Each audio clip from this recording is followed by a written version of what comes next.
Primitive unit cell के बारे में थोड़ा सा डिस्कस किया था। कल का लेक्चर जो था वो बहुत इंपॉर्टेंट था, तो कल जो है वो मैक्सिमम लोग ज्वाइन नहीं हुए थे, तो मैं उसको थोड़ा सा रिपीट कर देता हूँ। ठीक है, तो जब मैंने आपको बताया था यूनिट सेल के बारे में, है ना, कि यूनिट सेल क्या होता है।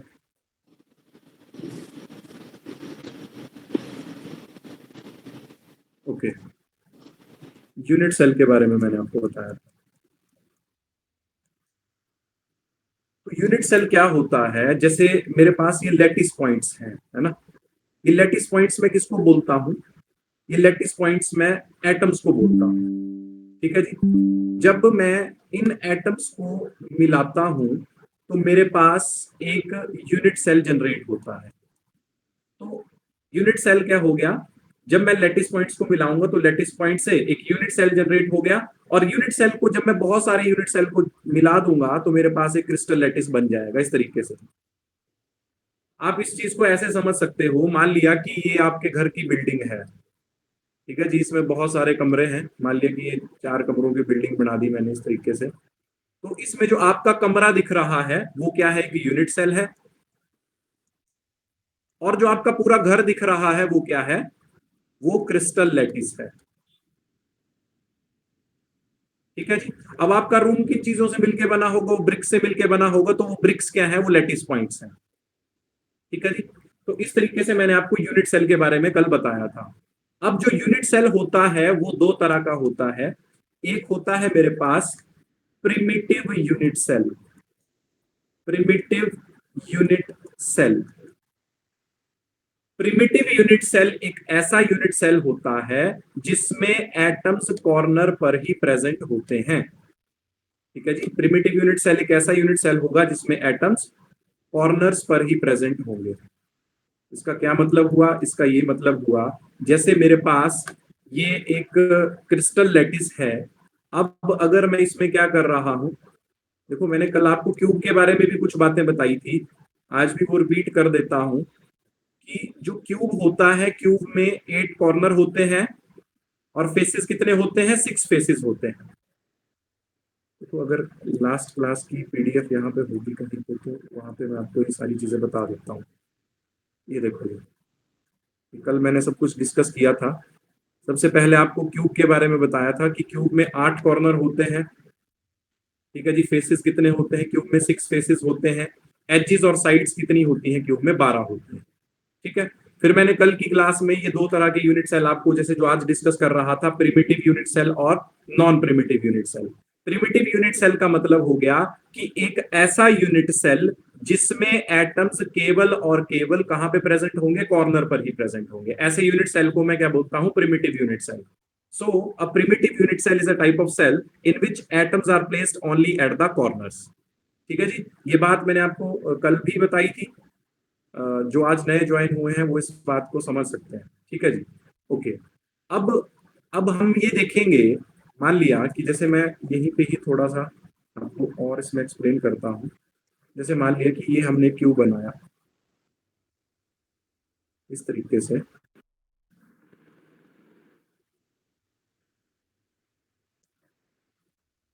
देखो ये थोड़े 3 डायमेंशनल कंसेप्ट हैं, तो आप कोशिश करना, जिसकी देखो थोड़ी इमेजिनेशन पावर अच्छी होगी वो इन चीजों को इजीली पिक कर लेगा। थोड़ी देर के लिए ये मान के चलो कि आप जिस रूम में क्लास ले रहे हैं ये वो रूम है, और इस रूम के 6 कॉर्नर, 8 कॉर्नर मैंने आपके सामने बना दिए हैं। ठीक है जी।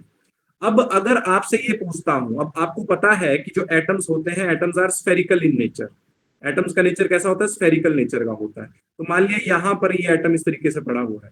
ठीक है जी। तो ये एटम कितने और यूनिट सेल में या क्रिस्टल लैटिस में शेयर हो रहा है? आप इसको इस चीज से समझो। जैसे ये आपका घर है, ठीक है जी, यहाँ पे आपकी क्लास ले रहा हूं मैं रूम नंबर 3 में।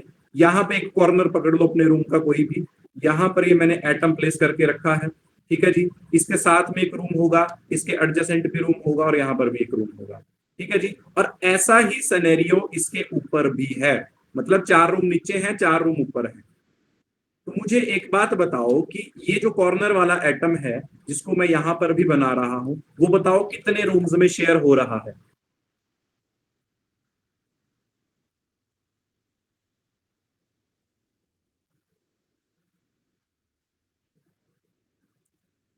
इस रूम में आपकी क्लास लगी है, अगर आप ध्यान से देखोगे तो जो उसके पैरेलल रूम होगा वो कॉर्नर उसमें भी शेयर हो रहा होगा, और उसके आगे जो रूम होगा वो कॉर्नर उसमें भी शेयर हो रहा होगा, और उसके एडजेसेंट दूसरी साइड को जो रूम होगा वो एटम वहां पे भी शेयर हो रहा होगा। जैसे मैंने यहाँ पे देखो आपके सामने बनाया है, तो ये रूम 3 में भी शेयर है, 4 में भी शेयर है, 1 में भी शेयर है, 2 में भी शेयर है। अब एग्जैक्टली क्या करता हूं, 4 कमरे ऐसे ही इसके ऊपर बना देता हूं, तो वहां पे वो क्या बन जाएगा, फर्श बन जाएगा। अभी आपको वो छत पे दिख रहा है एटम, जब मैं उसके ऊपर वाली स्टोरी बनाऊंगा तो वो एटम कहां पे चला जाएगा, आपका फर्श बन जाएगा ना जी ऊपर वाले कमरों के लिए वो। तो यस बोलने का सर। मतलब ये हुआ कि जो सिंपल क्यूबिक यूनिट सेल है उसमें हर एक एटम जो है उसका क्या कंट्रीब्यूशन होगा, 1/8 कंट्रीब्यूशन होगा। अगर मैं एक एटम का कंट्रीब्यूशन इसमें पूछूं तो कितना कंट्रीब्यूशन आता है, 1/8 आता है, क्योंकि वो 8 जगह शेयर हो रहा है। इस तरीके से मैंने आपको ये दिखा दिया, ठीक है। फिर इस तरीके से मैंने आपको इसमें effective number of atom per unit cell निकाल के बताया था कि सिंपल क्यूबिक यूनिट सेल में एटम्स कॉर्नर पे प्लेस होते हैं, तो कॉर्नर 8 होते हैं क्यूब में, और पर एटम का कंट्रीब्यूशन आपको अभी समझा दिया, तो ये उस तरीके से 1 आ जाता है। समझ गए जी बात। उसके बाद मैंने इसमें लैटिस पॉइंट बताए थे कि कितने लैटिस पॉइंट है यहाँ पे, टोटल लैटिस पॉइंट है 8। इनको लैटिस पॉइंट बोलते हैं जो एटम्स रखे हैं मैंने। तो सिंपल क्यूबिक यूनिट सेल में आपके जो एटम्स हैं वो केवल और केवल कॉर्नर पे होते हैं। तो देखो 1 2 3 4 5 6 7 एंड 8, तो ये आपके पास लैटिस पॉइंट 8 आ गए। अब कोऑर्डिनेशन नंबर इसमें 6 होता है। कितना होता है कोऑर्डिनेशन नंबर इसमें, 6 होता है। अब ये भी आपको बता सकता हूं मैं कि कोऑर्डिनेशन नंबर 6 कैसे आता है, तो इसको थोड़ा समझा देता हूँ। कल मैंने डायरेक्ट बता दिया था, पर मैं इसको भी आपको थोड़ा एक्सप्लेन कर देता हूँ कि कोऑर्डिनेशन नंबर 6 कैसे आता है। आप क्या करो, आपको पता है कि सिंपल क्यूबिक यूनिट सेल में यहां पर एटम्स हैं, ठीक है जी। अब मैं क्या करता हूं, मैं किसी एक एटम को रेफरेंस मान लेता हूं, किसी एक एटम को मैं रेफरेंस मान लेता हूं। मान लिया कि मैंने इस एटम को रेफरेंस मान लिया।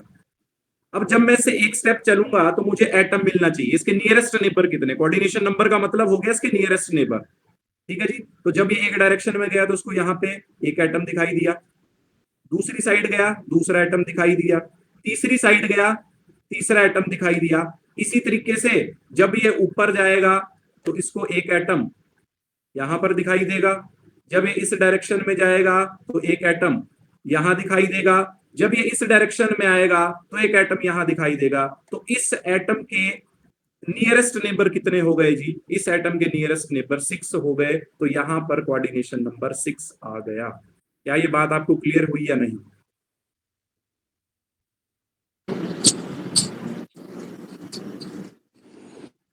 यस और नो? जी सर। आप देखो अपने रूम में कोई भी एक कॉर्नर पकड़ लो, आप देखो जब एक एक स्टेप डिस्टेंस वहां से मूव कर रहे हैं, तो देखो मैं जहां जब एक स्टेप डिस्टेंस मूव किया तो मेरे को एटम मिला, इस डायरेक्शन में भी गया एटम मिला, इस डायरेक्शन में भी गया एटम मिला। अब इससे अपोजिट डायरेक्शन में भी तो एटम मिलेगा। ये तो सिर्फ और सिर्फ आपके कमरे की बात हो रही है, बट ऐसे बहुत सारे कमरों से मिलकर आपका घर बना है ना। तो जब मैं, अब आप इसको इस चीज से भी समझ सकते हो कि जैसे ये मान लिया मैंने 6 एक्सिस बना दिए, ये एक्स एक्सिस हो गया, माइनस एक्स एक्सिस हो गया, ये वाई एक्सिस हो गया, माइनस वाई एक्सिस हो गया, ये जेड एक्सिस हो गया, ये माइनस जेड एक्सिस हो गया। यहाँ पर वो एटम पड़ा है जिसके बारे में हम डिस्कस कर रहे हैं। तो देखो यहाँ पर जाऊंगा तो यहाँ एटम मिलेगा, इस साइड जाऊंगा तो यहाँ एटम मिलेगा, ऊपर जाऊंगा तो यहाँ एटम मिलेगा, नीचे जाऊंगा तो यहाँ एटम मिलेगा। सिमिलरली जेड एक्सिस की तरफ जाऊंगा यहाँ पे भी एटम मिलेगा, और यहाँ पर भी एटम मिलेगा। तो टोटल कितना आ गया कोऑर्डिनेशन नंबर, ये मैंने आपको प्रैक्टिकली बता दिया। आपसे सिर्फ डायरेक्ट आपने इसको याद रखना कि कोऑर्डिनेशन नंबर यहाँ पे 6 आता है। समझ गए जी बात को? यस और सर। आगे मैंने इसमें डिस्कस किया था relation between radius of atom and edge length. तो ये रिलेशन आपने डायरेक्ट याद रखना है कि 2r इक्वल टू a, ठीक है, where a is the edge length of the cube. अब देखो यहाँ पर ये जो एटम मैंने कॉर्नर पे बनाए हैं ना, अब मान लिया कि मैं इस पोर्शन को उठा के देखता हूँ, तो ये पोर्शन ऐसे है एग्जैक्टली। मैं आपको बात बताऊं, ये एटम्स आपस में ओवरलैप कर रहे हैं। अब ये जो लेंथ मैंने बनाई है ये क्यूब की एज लेंथ है, क्योंकि ये क्यूब का एक एज है। सो इस एज लेंथ को मैंने ए बोल दिया, ए ओवरऑल। अब देखो यहां से लेकर सेंटर से लेकर यहां तक की दूरी ये भी आर हो गई, और यहां से सेंटर से यहां तक की दूरी भी r हो गई, तो रिलेशन क्या बन गया, 2r इक्वल टू a। किसमें बन गया, ये सिंपल क्यूबिक यूनिट सेल में बन गया, तो वो मैंने आपको कल बताया था। ठीक है जी, और r हो जाएगा यहाँ से a/2। नेक्स्ट आपने बात यहाँ पे याद रखनी है, पैकिंग फ्रैक्शन 52% आता है, परसेंटेज वाइड 48% आता है। तो ये बात कल मैंने आपको सिंपल क्यूबिक में सारी बता दी थी। ठीक है जी बात, ओके। उसके बाद देखो यूनिट सेल की बात जैसे मैं आज आपके साथ कर रहा था, तो यूनिट सेल में मैंने आपको प्रिमिटिव यूनिट सेल बता दिया। प्रिमिटिव यूनिट सेल का ही एग्जांपल है सिंपल क्यूबिक यूनिट सेल, है ना। प्रिमिटिव यूनिट सेल में जो एटम्स होते हैं वो केवल और केवल कॉर्नर पे पाए जाते हैं।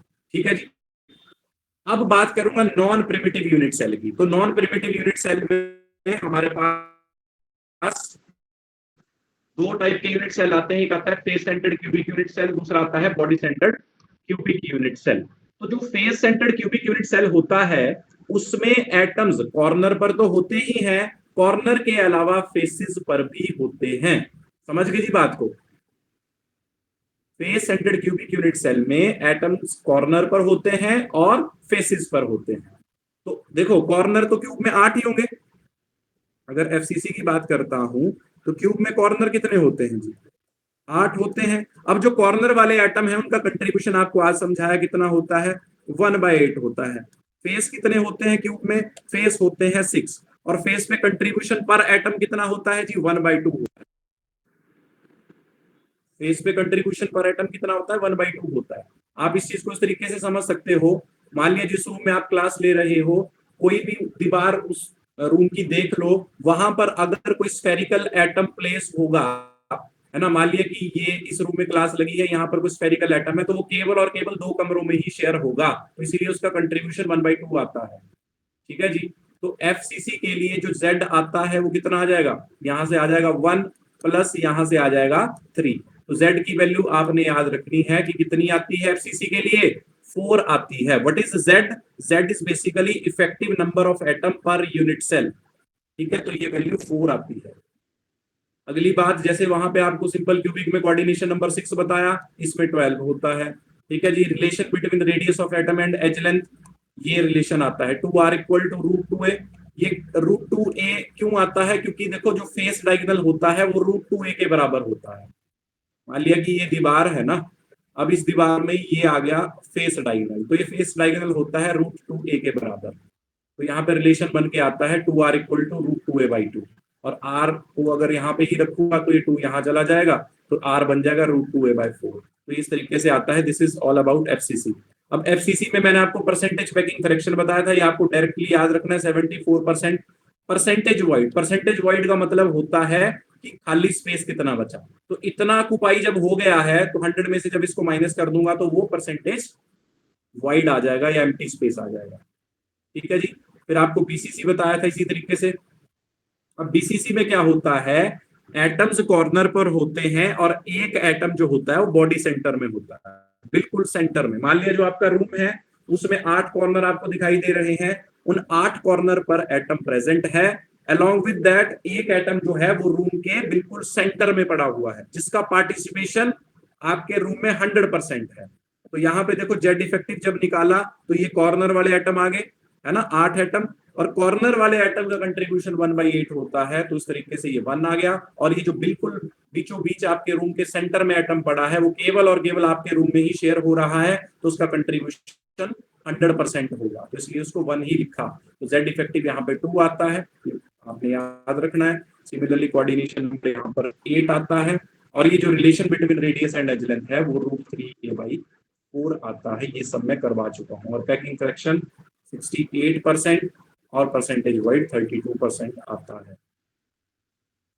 तो इतनी बातें आई थिंक आपको कुछ हद तक क्लियर हुई होंगी जो नए स्टूडेंट जुड़े हैं। बाकी हम आज की क्लास में जो करेंगे उसको देखते हैं। ओके, अब देखो इस चैप्टर में कहां से क्वेश्चन आता है, इस चैप्टर में क्वेश्चन आता है आपका क्रिस्टल सिस्टम से, है ना। तो आज हम करेंगे बेसिकली क्रिस्टल सिस्टम के बारे में, क्रिस्टल सिस्टम के बारे में। तो हमारे पास 7 तरह के क्रिस्टल सिस्टम होते हैं। कितनी तरह के क्रिस्टल सिस्टम होते हैं? 7 तरह के क्रिस्टल सिस्टम होते हैं। उनको याद कैसे रखना है वो भी आपको बताऊंगा, ट्रिक भी बताऊंगा, सब कुछ बताऊंगा। मैक्सिमम टाइम सॉलिड स्टेट से क्वेश्चन यहां से आया है, क्रिस्टल सिस्टम से। ठीक है जी। तो कितनी तरीके के क्रिस्टल सिस्टम बताए? 7 तरीके के क्रिस्टल सिस्टम बताए। पहले इसको याद करने का तरीका बताता हूँ। याद करने का तरीका है क्यू अवर मदर। ये मैंने अपना तरीका बनाया है इसको याद करने का। ठीक है जी। आपको अच्छा लगे तो आप ऐसे याद कर सकते हैं, अदरवाइज आप उनको डायरेक्टली भी याद कर सकते हैं। तो सीयू से मतलब हो गया क्यूबिक। सीयू से मतलब हो गया क्यूबिक। टीई से मतलब हो गया टेट्रागोनल। टेट्रागोनल। ठीक है जी। अवर से, जो ओ यू आर है अवर, उससे पूरा मतलब हो गया ऑर्थोरहोम्बिक। ऑर्थोरहोम्बिक। ठीक है जी बात। अब ये जो मदर बचा, इसमें जो एम है ना, एम ओ है, उससे बन जाएगा मोनोक्लिनिक। क्या बन जाएगा उससे? मोनोक्लिनिक। ठीक है। उसके बाद टी से बन जाएगा ट्राई क्लिनिक। Try clinic. ठीक है जी। एच से बन जाएगा, एच ई से, जो एच ई है उसके बाद एच ई से बन जाएगा हेक्सागोनल। और आर से बन जाएगा आपका rhombohedral. Rhombohedral. R H O M B O, rhombohedral. अब इनको मैं टेबल की फॉर्म में आपको बताता हूं। ठीक है जी। इनका टेबल बनवाऊंगा प्रॉपर, वहां से 100% क्वेश्चन आने के चांसेस होते हैं। ठीक है जी। समझ गए बात को? Yes, sir. ओके। अब मान लिया कि मैं 3 एक्सिस ड्रॉ कर रहा हूं जी। देखो, इसको समझने के लिए मैंने 3 एक्सिस बना दिए। अब देखो 2D में 3 एक्सिस ऐसे ही बन सकते हैं, अदरवाइज ये जो थर्ड एक्सिस बनाया ना, ये आपकी तरफ को होगा, जैसे आप ऊपर की तरफ को क्लास लगा रहे हो। ओके। अब देखो, ये एक्स एक्सिस मान लिया, ये वाई एक्सिस मान लिया, और ये जेड एक्सिस मान लिया। आप किसी को कोई भी एक्सिस मान सकते हो। तो यहां पर जो एंगल बन रहा है उसको मैंने अल्फा बोल दिया। ठीक है जी। यहां पर जो एंगल बन रहा है उसको मैंने बीटा बोल दिया। यहां पर जो एंगल बन रहा है उसको मैंने गामा बोल दिया। ठीक है जी। और ये जो एज लेंथ है इसको मैंने ए बोल दिया, इसको बी बोल दिया, इसको सी बोल दिया। समझ गए? एबीसी क्या है यहाँ पे? What is ABC? एबीसी है यहाँ पे एक्सियल लेंथ। एबीसी क्या है? एक्सियल लेंथ है। और अल्फा, बीटा और गामा क्या है आपके पास? वो है interfacial bond angles. Interfacial bond angles. ये बात क्लियर हो गई? इंटरफेशियल बॉन्ड एंगल्स है वो। अब इस 7 क्रिस्टल सिस्टम को आपने याद कैसे रखना है? किसमें एक्सियल लेंथ का क्या सिनेरियो होता है, किसमें इंटरफेशियल एंगल क्या होते हैं, वो सब कुछ आपको एक प्रॉपर ट्रिक से बताऊंगा। जैसे मैंने याद करने का तरीका बताया, उसी तरीके से इनको लिखवाऊंगा भी। इतनी बात क्लियर है जी? Yes, yes, sir. ओके। अब देखो, हम इनको एक टेबल की फॉर्म में ड्रॉ करते हैं। तो यहां पर मैं सबसे पहले लिख रहा हूं क्रिस्टल सिस्टम। ठीक है जी। क्रिस्टल सिस्टम के बाद दूसरी तरफ आ जाएगा एक्सियल लेंथ, और तीसरी तरफ आ जाएगा इंटरफेशियल एंगल। Interfacial angles. अब देखो, जो आपको 7 क्रिस्टल सिस्टम बताया उसको मैं उसी फॉर्मेट में लिखूंगा जो आपको याद करने का तरीका बताया ना। अब देखो, अगर आप मेरे तरीके से चल रहे हो तो उनको इसी फॉर्मेट में याद करना। मैं आपको सब कुछ, जो भी इंफॉर्मेशन इनसे रिलेटेड है, वो एकदम से आपको पता लग जाएगी। ठीक है जी। तो सबसे पहले मैंने क्या लिखवाया? सबसे पहले मैंने आपको लिखवाया क्यूबिक। लिखवाया जी। उसके बाद लिखवाया tetragonal. Tetragonal. Third crystal system मैंने आपको लिखवाया ऑर्थोरहोम्बिक। ऑर्थोरोम्बिक। ठीक है जी। फोर्थ बताया मोनोक्लिनिक, क्यूट अवर मदर, उधर से ही किया मैंने ये सब कुछ, है ना, उधर से लिख रहा हूं, देख लो। फिफ्थ आ गया, इसमें ट्राई क्लिनिक, सिक्स्थ आ गया जी हेक्सागनल,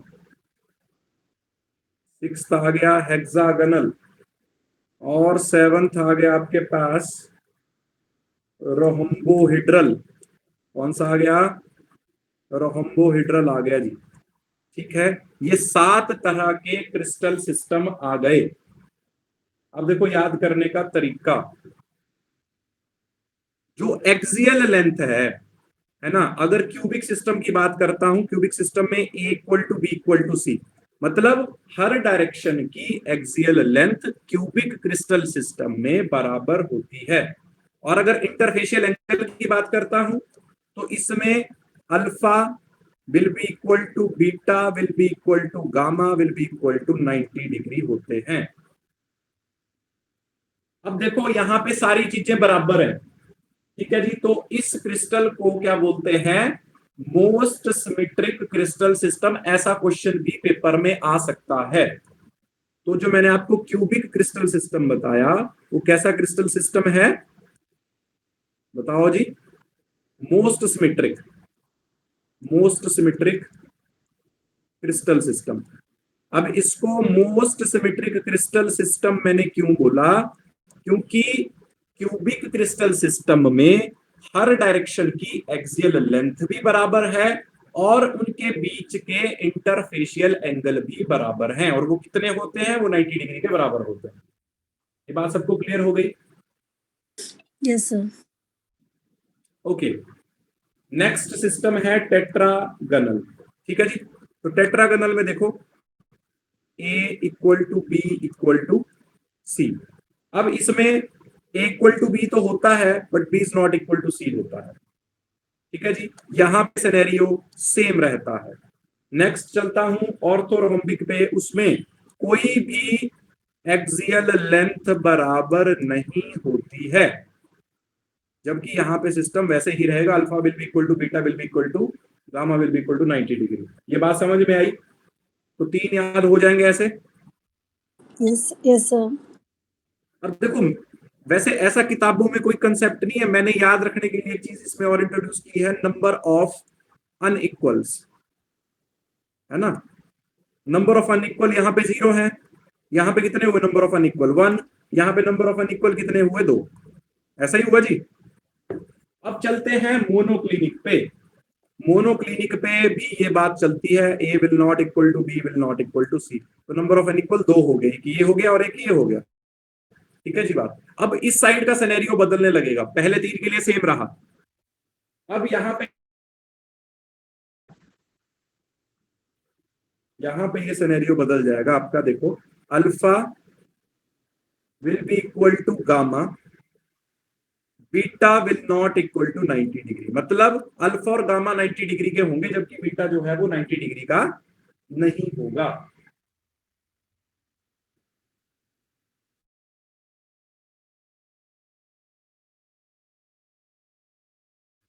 इतनी बात क्लियर है जी। नेक्स्ट बात करता हूं ट्राई क्लिनिक की। तो ट्राई क्लिनिक में भी सिनेरियो सेम रहने वाला है, A will not equal to B will not equal to C. तो नंबर ऑफ अनइक्वल अगेन 2 आ गए। अब ट्राई क्लिनिक में क्या होगा? कुछ भी बराबर नहीं होगा। यहाँ पे ये भी अनइक्वल है सारे, और ये भी यहाँ पे अनइक्वल आएंगे। मतलब alpha will not equal to beta will not equal to gamma will not equal to 90 degree. अब यहां पर अगर मैं देखूं ट्राई क्लिनिक शेप में, तो ना ही एक्सियल लेंथ्स बराबर हैं और ना ही इंटरफेशियल एंगल्स आपस में बराबर हैं। सो जो ट्राई क्लिनिक क्रिस्टल सिस्टम है, it is the least symmetric crystal system. ये बात भी नोट करके लिखो। ठीक है जी, जैसे मैंने आपको मोस्ट सिमेट्रिक क्रिस्टल सिस्टम में क्यूबिक बताया, उसी तरीके से जो ट्राई क्लिनिक है वो क्या है? लीस्ट सिमेट्रिक क्रिस्टल सिस्टम है जी। क्यों लीस्ट सिमेट्रिक है? क्योंकि ना तो इसमें कोई एक्सियल लेंथ बराबर है और ना ही इसमें किसी भी डायरेक्शन का इंटरफेशियल एंगल बराबर है। इतनी बात क्लियर है जी? yes sir, next is hexagonal. अब हेक्सागोनल में क्या होता है, अब यहां पे देखो, A will be equal to B will not equal to C, तो नंबर ऑफ अनइक्वल एक बचा, और रोम्बोहेड्रल में अगेन सारे बराबर हो जाएंगे। यहाँ पे नंबर ऑफ अनइक्वल 0 आ गए। अब इनमें हम क्या करते हैं, इंटरफेशियल एंगल देखते हैं। ध्यान रखना ये क्वेश्चन बहुत बार पेपर में आया है, बहुत बार। देखो जी, इसमें क्या होता है, alpha will be equal to beta, है ना, and gamma will not equal to 90 degree. इसमें अल्फा और बीटा बराबर होते हैं और 90 डिग्री के होते हैं, जबकि गामा इसमें 90 डिग्री का नहीं होता, गामा इसमें 120 डिग्री का होता है। तो ध्यान रखना, ये मोस्ट इंपॉर्टेंट क्वेश्चन बन सकता है। ठीक है जी, जो हेक्सागोनल है उसमें इंटरफेशियल एंगल जो है वो 120 डिग्री भी जाता है। इतनी बात समझ गए? yes sir, लास्ट है रोम्बोहिड्रल। रोम्बोहिड्रल में आपका alpha will equal to beta will equal to gamma, मतलब इंटरफेशियल एंगल आपस में, मतलब ये अल्फा बीटा गामा बराबर होते हैं बट 90 डिग्री नहीं होते। समझ गए बात को जी? तो एक बार इसको पूरे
तो डाउट है जिसमें तो पूछो प्लीज, ये आपको याद ही करना पड़ेगा वैसे।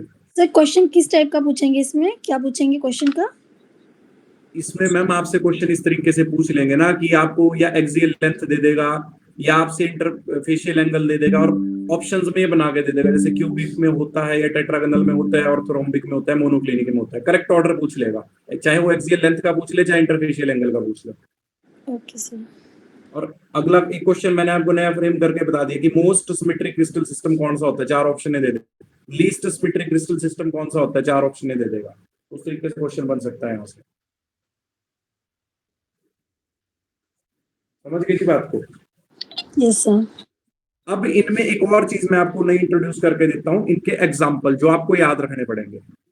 एग्जाम्पल से भी क्वेश्चन आ सकते हैं, तो वो एग्जाम्पल अब मैं यहाँ पे इंट्रोड्यूस कर रहा हूं। तो जो पहला सिस्टम था क्यूबिक क्रिस्टल सिस्टम, उसके एग्जाम्पल लिख लो। उसके एग्जाम्पल है NaCl, CsCl। इन एग्जाम्पल से क्वेश्चन बन सकता है। ZnS, ठीक है जी, CaF2।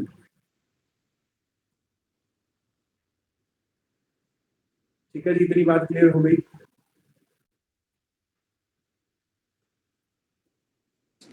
NaCl भी इसमें आ जाएगा, डायमंड भी इसमें आ जाएगा। प्लीज जो लिखवा रहा हूं वो नोट कर लेना। ओके, उसके बाद है कौन सा क्रिस्टल सिस्टम? उसके बाद है टेट्रागोनल। अब टेट्रागोनल की अगर आपसे बात करता हूं तो इसमें ज्यादा एग्जांपल तो नहीं है, बट एक दो एग्जांपल है वो लिख देता हूं आपके साथ। एक है NH4Br और दूसरा है K2PtCl6। ठीक है जी। अब बात करता हूं थर्ड सिस्टम की। थर्ड सिस्टम है आपके पास ऑर्थोरोम्बिक, वहां पे एग्जांपल आ जाएंगे K2SO4, ठीक है जी, KNO3। नेक्स्ट एग्जांपल आ जाएगा barium sulphate BaSO4। After that बात करता हूं मोनोक्लिनिक की।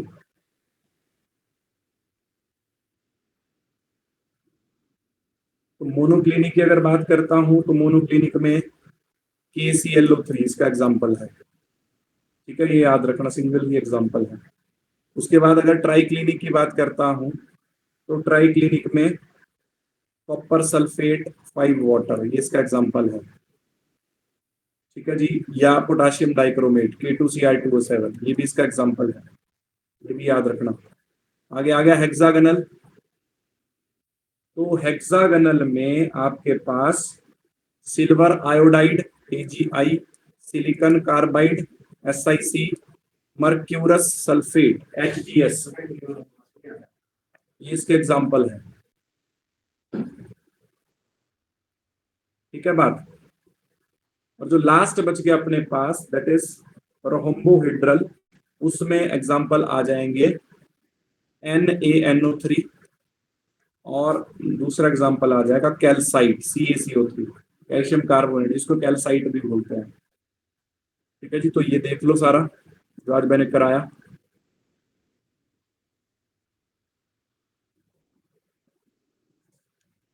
अब बाकी इसमें कुछ रेडियस रेशो से कंसेप्ट बचते हैं, वहां से क्वेश्चन आता है, वो कल प्रैक्टिस करवाऊंगा आपको। रेडियस रेशो क्या होती है, रेडियस रेशो से कैसा क्वेश्चन आता है। ठीक है जी। पर आपसे मतलब एक रिक्वेस्ट है कि जो टेबल बताया इसको अच्छे से कर लेना, यहाँ से क्वेश्चन आने की पॉसिबिलिटी ज्यादा है। और जो आपको पैकिंग फ्रैक्शन बताए, परसेंटेज वॉइड बताए primitive non primitive unit cell में, वो भी याद रखना। उसमें क्या क्या याद करना है आपको, Z याद करना है, effective number of atom per unit cell. जैसे सिंपल क्यूबिक में 1 आता है, FCC में 4 आता है, BCC में 2 आता है, तो वो चीजें आपको याद करनी पड़ेंगी, उनके कोऑर्डिनेशन नंबर याद करने पड़ेंगे। उनमें रेडियस ऑफ एटम और एज लेंथ में क्या रिलेशन बनता है वो मैंने बताया उधर, सब कुछ वो याद करना पड़ेगा। परसेंटेज पैकिंग फ्रैक्शन याद करना पड़ेगा, परसेंटेज वॉइड याद करना पड़ेगा, वो सारी चीजें आपको याद करनी पड़ेगी। समझ गए इस बात को? Yes sir. अच्छा, एक आधा क्वेश्चन मैं आपको भी करा रहा हूँ और देखते हैं कल जो क्लास में प्रेजेंट थे वो सिर्फ प्रेजेंट ही थे या वो क्वेश्चन भी करते हैं। तो एक क्वेश्चन है जी,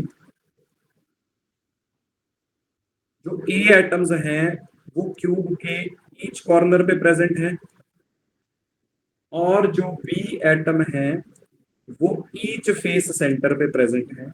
अब क्वेश्चन में क्या बोल रहा है, when when one of the B atom when one of the B atom is missing, when one of the B atom is missing, then find empirical formula। बताओ उसका फॉर्मूला क्या बनेगा। बहुत आसान क्वेश्चन है, जल्दी से करो।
अब देखो इसमें क्या बोला गया है, इतना टाइम नहीं लगेगा इसमें। जो ए एटम्स है वो ईच कॉर्नर पे है, ठीक है जी। तो ये देखो ये क्यूब बना दिया, और इसमें मैंने क्या किया, ए एटम रख दिए कॉर्नर पे, ठीक है। ए एटम कहाँ रख दिए, कॉर्नर पे रख दिए। तो अब z निकालना हो ए के लिए तो कॉर्नर होते हैं 8, और कॉर्नर पे कंट्रीब्यूशन होता है 1/8, तो ये 1 आ जाएगा। इसी तरीके से अब बी के लिए बात सुनना पूरी। बी एटम है फेस पे, क्यूब क्यूब में कितने फेस होते हैं, 6 फेस होते हैं। तो एक फेस से एटम निकाल दिया तो कितने एटम बचे, 5। और फेस पे कंट्रीब्यूशन कितना आता है, 1/2, तो ये कितना बन गया, 5/2, है ना। अब ध्यान से देखना, जब इसको सिंपलीफाई करूंगा ये बना ए बी 5/2। अब जब इसको सिंपलीफाई करना है तो मैं क्या करूंगा, 2 से मल्टीप्लाई करूंगा, 2 से मल्टीप्लाई करूंगा तो फॉर्मूला बनेगा A2B5। ये बात बहुत इंपॉर्टेंट है, यहाँ पे भी 2 से गुणा किया ना, और यहाँ पे भी 2 से गुणा किया, तो 2 से 2 कट गया, यहाँ पे 2 लग गया, और A2B5 इज द आंसर। समझ गए इस बात को जी, तो क्लास में ज्वाइन है।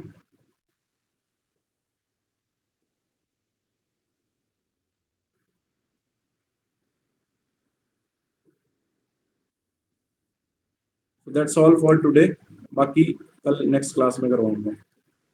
Okay, thank you.